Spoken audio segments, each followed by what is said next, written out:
to do this for a minute, and it's awesome to finally be able to talk to you. The first time we tried to get this going was when we were going to do the Alan the TV show reunion.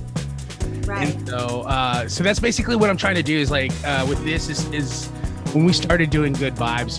One of the things that I really kind of wanted to be a part of it was like reaching back and touching base with people that are still fresh in my mind, that we went to school with, had fun with, did things with, and just kind of catching up with you and seeing what you're doing now.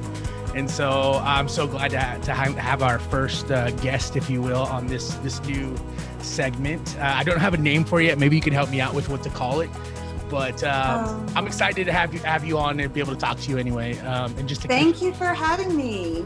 Yeah, because I mean, we see each other, on Facebook and stuff like that, and so you can kind of follow and see little updates and stuff. So it's just cool to be able to actually to have a conversation with you. So that's what we're doing here. Absolutely. I wish we could do this in person, but yeah, for sure. We gotta make do with what we have, right? Absolutely. And that's like kind of one of the things I wanted to kind of talk to you about is like, I feel like this has just been, obviously it's been just a weird time for everybody. And so I just wanted to know, is there anything that maybe that you didn't realize about yourself before all this happened? And now, even though we're still kind of going through it, we've been through a whole year of it.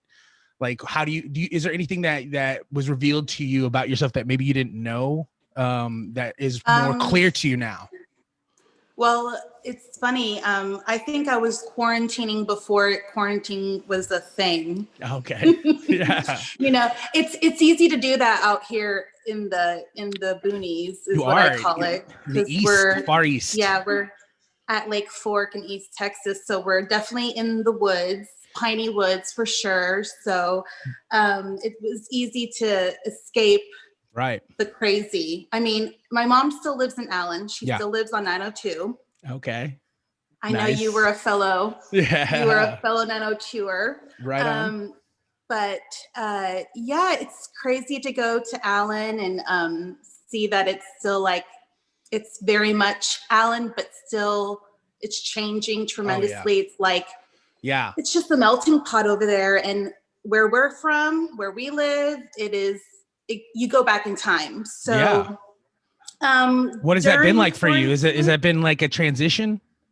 Oh, with 3 boys, the summer was rough. Yeah. Because we're used to doing a lot of stuff. We're used to going to the ball games and just having fun. Deacon's birthday, my son, he's our youngest. He's a summer baby, so we couldn't have a big celebration like we would normally do. Right. And that was very difficult. We try to make it as fun as possible for him, but explaining that quarantining and not letting people come over and people not wanting to come over because of what's going on with the pandemic was it was hard to explain to a 6-year-old to even a 13-year-old. Right. So we're not doing at home learning or home learning. Did you go through that? We were from March to the end of school year, we were stuck at home with horrible internet, doing online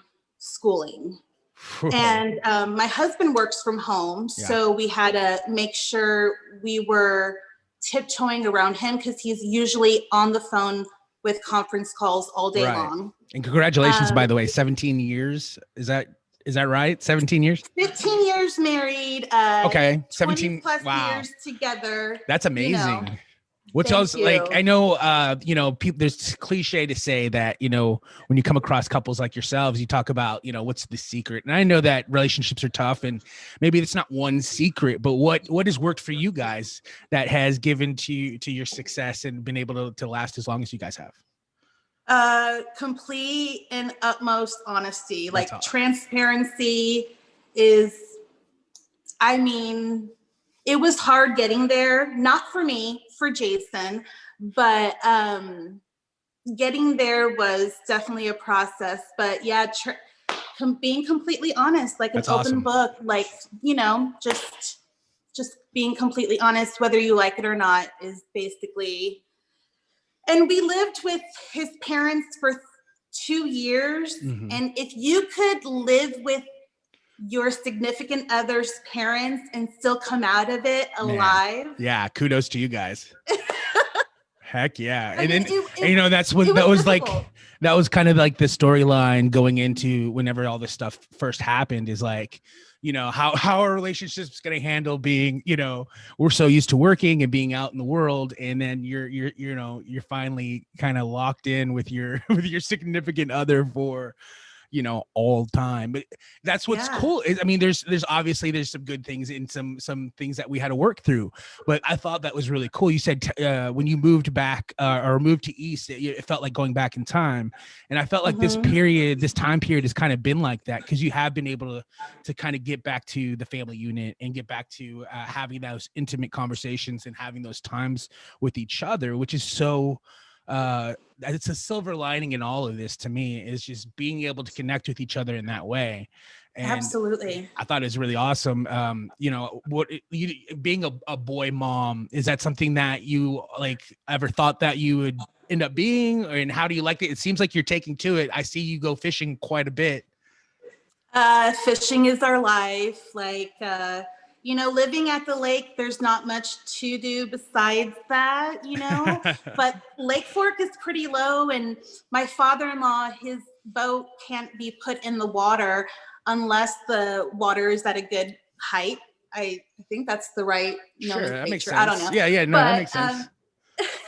But I mean, spring and summer, we're out there every day. Nice. I'm the catfish queen, is what they call me around here. Oh, that's awesome. Slaying cats left and right. I had to learn how to do it. I mean, it was either that or not do anything at all. Because seriously, I mean, like with my kids, I had to learn how to play the video games to, you know, be very close with my middle child, because he's a gamer. But we have the same taste in music. He really loves my taste in music. So that's where we kind of, you know. Well, what are you listening to nowadays? Thundercat. Oh, yes. I love Thundercat. What an amazing artist. Oh my gosh, it makes me clean the house top to bottom. I got a pair of roller skates during quarantine. Nice. And we have vinyl plank flooring in our house, and it's perfect to put on the skates and you know, burn some calories, because out here it's been raining on and off constantly, and where we live, we're kind of like in this mud pit right now because of all the rain. Yeah. And so I can't take my skates out and go up and down the streets. So that has been a lifesaver, to say the least. I feel like I'm 13 again, back at home.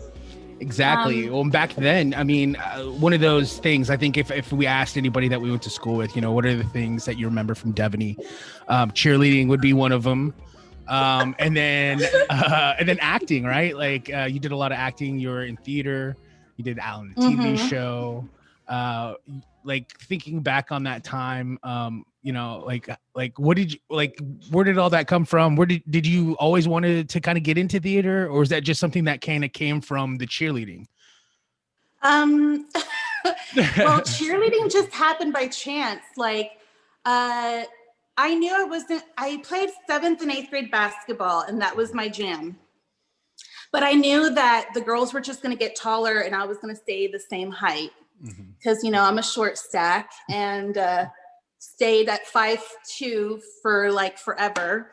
And so I had to do something else. So my best friend at the time, you know, we just by chance tried out for cheerleading, and we made it. We just made it. So I was able to do that. And, you know, with cheerleading came a lot of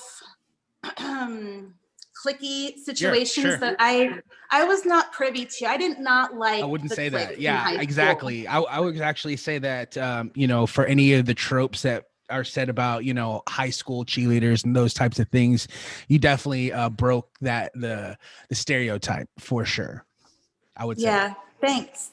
Yeah, I liked tiptoeing with all different groups of people. I loved, and that's one thing I told my kids, like, I was never bored in high school because I always had something to do. And it didn't seem like geeky or nerdy or stupid to do the TV show and be in Yeah. Reisner's class and be with all you guys and goof around. Those times were probably my most favorite times being in school, was being KGLE, Yeah. videotaping, eating Papa John's pizza for free, Right. driving all around Allen, with Jared, finding places to tape. And I mean, I could tell my kids that I had the best time in high school because I was not afraid to do whatever I wanted to do. I really feel Absolutely. like before doing whatever you wanted to do was cool, I feel like I was doing that. Absolutely. If anybody, what is it? What is the cliche? Dance to the beat of their own drum. It's definitely you, for sure. But now, now looking back on it, what's one thing that you would tell yourself, your high school self, back in the day? What's something that you would give that either be, hey, this is something cool that you're going to end up doing, or hey, this is some advice that you would give yourself back in high school? I probably would have stuck with Spanish class more. Right. I didn't give my Spanish classes enough credit. I didn't give my nationality enough publication. Like, I'm a proud Puerto Rican Cuban girl, and being in a small town like Allen, I should have made it a big deal than I did. Like, I really am so proud of my nationality, and I wish I could go back and tell myself, be proud, like, be who you are. Don't be afraid. And I was the type that I didn't speak very much Spanish, if any. And so I didn't want to tell people that I was, Hispanic and, or talk about it because I didn't feel like I wasn't Spanish enough, and right. This culture, that my kids are growing up in, they're all about inclusivity. And even if you don't know how to speak Spanish, be proud, learn it, just own it. And I wish I could do that and probably not have gotten pregnant at 18 years old. That was the good thing. That made me a woman much sooner than I needed to be, but it had to happen. It was meant to be. For sure. Meant to be. Absolutely. And you guys are still here doing great. And I can definitely relate to the fact, like you were saying about, identity and culture and where we grew up and how hard it was to kind of make sense of all of that. I think there's a lot of our friends that are kind of in that same boat. But I thought, I definitely, as even though you wish you could have been a little bit more prouder of it, I definitely, I knew and identified you as somebody who was a proud Puerto Rican. And I think that's awesome. I found out, I just recently found out, my mother, finally got her to do the 23andMe. And I recently found out that, because I knew I was Hispanic. I didn't know a lot of the story. There's some missing pieces there, but I did find out that she is actually Puerto Rican as well. So I'm all right, fellow part brother. of the family. Yeah, that's right. So I thought that was pretty interesting. I thought that was awesome. But thank you again. Speaking of my mom, for anybody who hasn't had the opportunity to check out season 1, they did the Christmas special. You lent your voice talents and you actually got to play my mom in a flashback scene, which I thought you were so amazing at. Thank you so much for doing it. I gave you just a simple direction. I said, think of Audrey from Little Shop of Horror, and you nailed it so well. So thank you so much for being a part of that. Absolutely. I mean, I have such a deep voice, and she has such a dainty voice, and I couldn't really quite do her, but I could do the mom from Bob's Burgers because she's got such a deep voice. and I did that at 5 o'clock in the morning. Yeah. I just opened my phone and I did it at 5 o'clock in the morning. And I'm sorry I added that okay there, but that's like a New I York. loved it. That is like an Eastern thing that they always say, okay. For sure. And you know, or yeah. So, you know, if you need me for anything else like that, absolutely. We're hoping to do like kind of like a quarterly. It was great, by the way. It was Thank great. you so much. Thank you so much. Yes, we're gonna definitely do one this quarter. So we'll definitely be hitting you up to lend your voice talents again. And again, so much appreciation for that. But you've always been very creative. You know, do you have like how do you kind of what's your outlet to get some of that creative energy out? TikTok. Yes. Okay. Awesome. I am a huge fanatic of TikTok. It's like very much informative, and I could see something, and then as soon as my son needs me, I could put the phone down and help him with whatever, and then I could. I mean, like it's just. I know it's a time suckage, but it's a lot of. It's very entertaining for me. Absolutely, and 100%. Facebook was getting way too. Like I didn't have my crystals. I didn't have essential oils during this time to like woo-saw my way away from Facebook. But TikTok is fun. I learn dances. I record dances. It's just a lot of fun. And it is. I am so grateful for that little app. Absolutely. And for anybody who, you know, I do have old, I mean, we're, you know, I'm a little older, but my friends, a lot of them kind of are in that you might hear on the show, TJ just doesn't want anything to do with the app. And I'm like, oh, you don't know. You just got to try it out, because for anybody who's had anything negative to kind of say about it, it's people who haven't really kind of dived into what TikTok has to offer.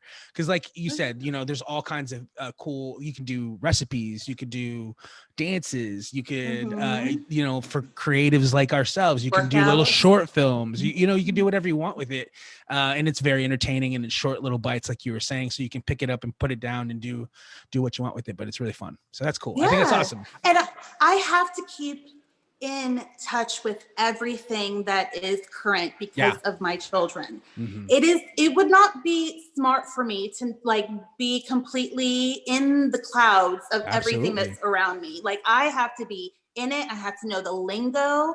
I have to be 5 steps ahead of my kids, because it's the only way to survive in this jungle. And I think that's a great way to think about it. You know, I think, you know, you think of those movies, those old 80s movies, and that's a trope, but there's some reality to it, you know.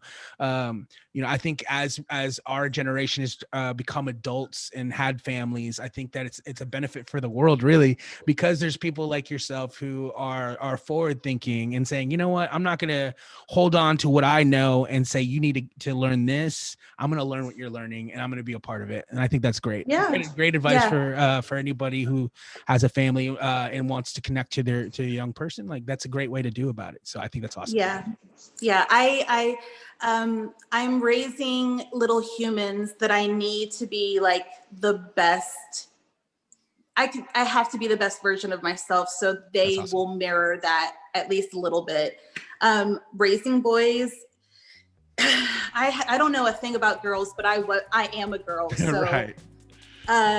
It's been a wild ride, and I love it with my whole heart. I mean, I know that I'm their mama and will always be their mama, but having a 19-year-old and a almost 14-year-old and a 6-year-old, and they're completely different people. And I have to parent them each differently. Right. It takes a lot. It takes a lot out of you, and to break that generational curse that everyone's talking about these days, you have to have that transparency again, like with my marriage. I have to have it with my kids as well. Absolutely. Thank you so much for spending some time with us. Thank you so much for sharing. I think that's awesome. This has been a great kickoff to this whole segment of Good Vibes that I hope to continue to do, because I want to reach out to as many people as we can and catch up with people and have these great conversations. So thank you again for spending some time with me. Do you have any a message you want to kind of send back to AHS or any of our old friends or classmates from the past? Yeah, I want to get together. Like when all right. of this subsides. We could do a if joint anybody- because we missed our, because like you're the class right behind me, so we missed our reunion, and I don't know if you guys are gonna have yours this year, but maybe We're we'll do working a on joint it. one. We'll do a joint one in the future. We'll have a big party and everybody. Oh yeah. I mean, if no one minds driving the couple hours out to Texas, my house is a great place to like build a fire. No, that's awesome. Get with nature and just have a good time, and maybe catch some fish too. So Right on. Well, thank you again, Deb, so much for spending time with us. thank you.